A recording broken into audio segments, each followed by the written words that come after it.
با ما نمیاد؟ نه، اون خونه داره. خداحافظ. بازم اینجا بیا باشه. خداحافظ. خداحافظ.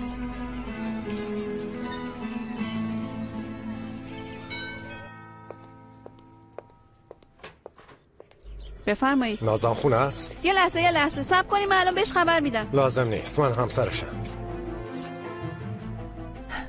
چه عجب یادت اومد همسرم هستی. تحت تاثیر قرار گرفتم.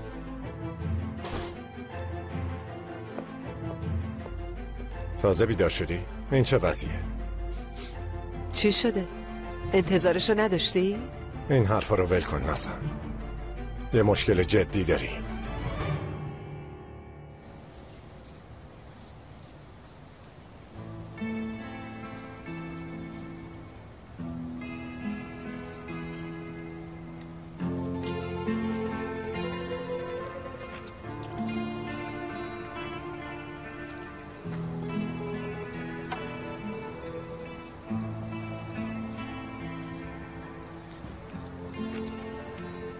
تو شبا چجوری میتونی بخوابی ها؟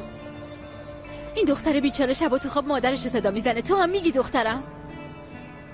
یا اینکه به جز شوهرت چشت کس دیگه یا نمیبینه؟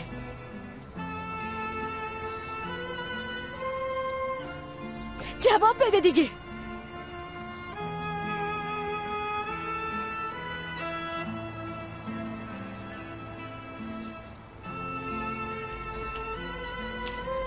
دخترم بیا بریم.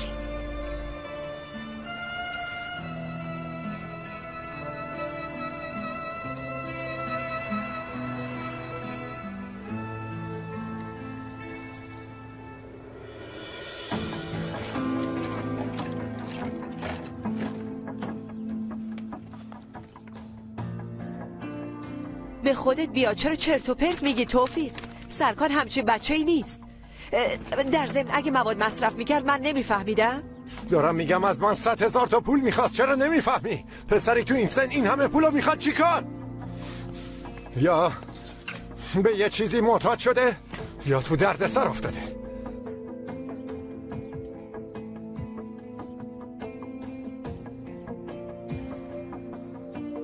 تو برای چی اونجا وایسادی؟ تو اون کشه ها رو بگرد، شاید یه چیزی پیدا کردی.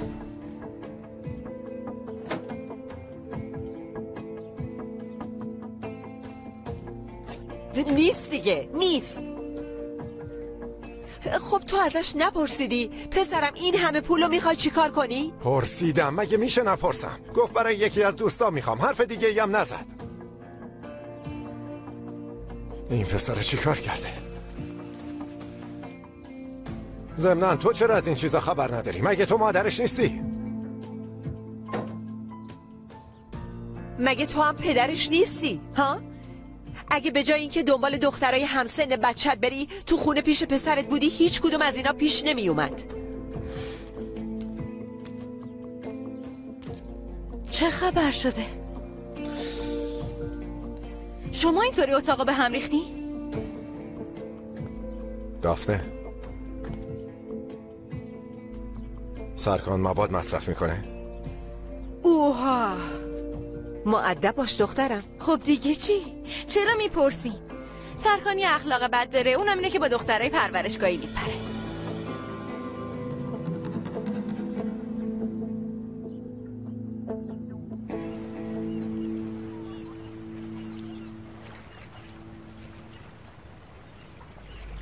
مردی که چقدر رو داره.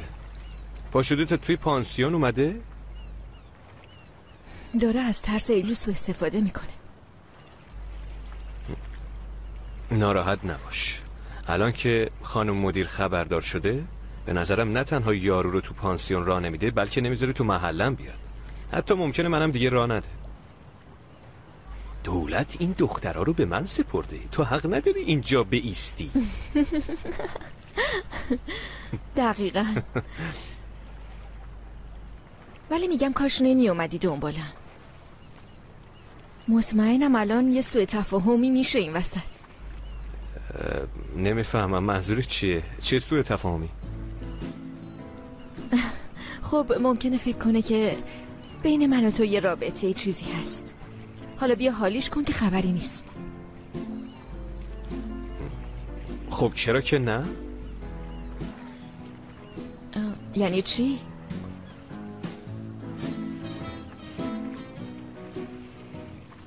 یعنی میخوای بگی من و تو میتونیم چیز باشیم، دوست دختر دوست پسر باشیم؟ نه من اینو نگفتم، یعنی نمیخواستم اینو بگم، ولی اگه تو دوست داری. نه خب من برای چی باید بخوام؟ یعنی چی؟ چرا باید بخوام بی خودی با هم دوست بشیم آخه؟ موافقم. دیدی خودت هم موافقی؟ معلومه که تو هم مثل من فکر میکنی. دقیقاً آره، من با تو هم فکریم. بالاخره هر چی باشه همسایه‌ایم دیگه. تازه چیزم هستیم، همکارم هستیم. آره اگه قرار میذاریم و میاییم اینجا به خاطر بچه هاست مگه نه؟ دقیقاً همینه مگه نه؟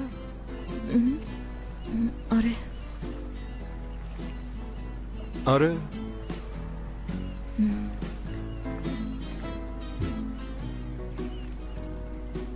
خب حالا که اینطوره میگم بهتره کم کم بریم. میشه صورت حسابمونو بیارین؟ میگم که یه لحظه صبر کن، هر کی دنگ خودشو بده. بالاخره همسایه. آره.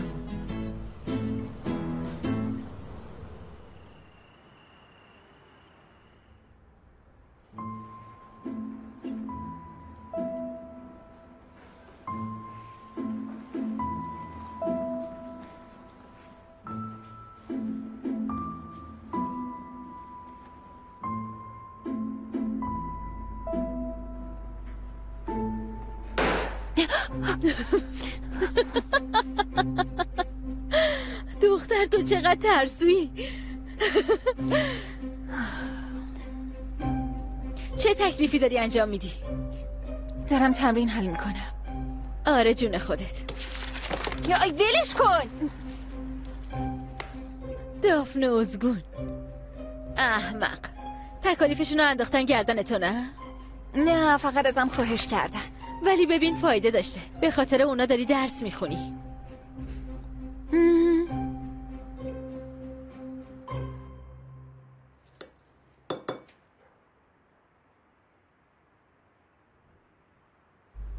فقط برنج داری؟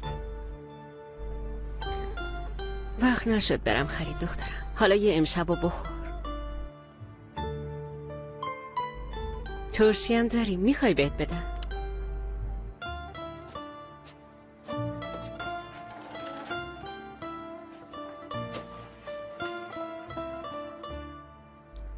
مامان تو کلاس همه پولو دادم، پس من کی بدم؟ امسال نمیخواد تو مراسم شرکت کنی. ولی مامان من قرار بود نقش پرستار رو بازی کنم. بشرا اصرار نکن.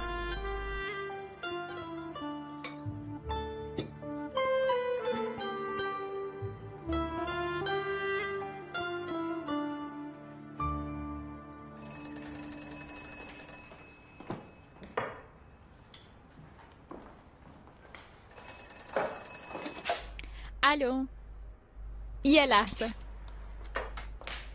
ساغر با تو کار دارم.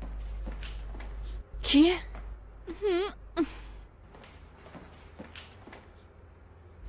الو ساغر، شما؟ من مادرت هستم.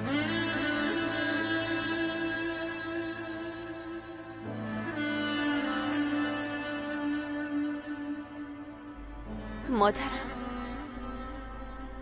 واقعا مادرمی؟ آره عزیزم،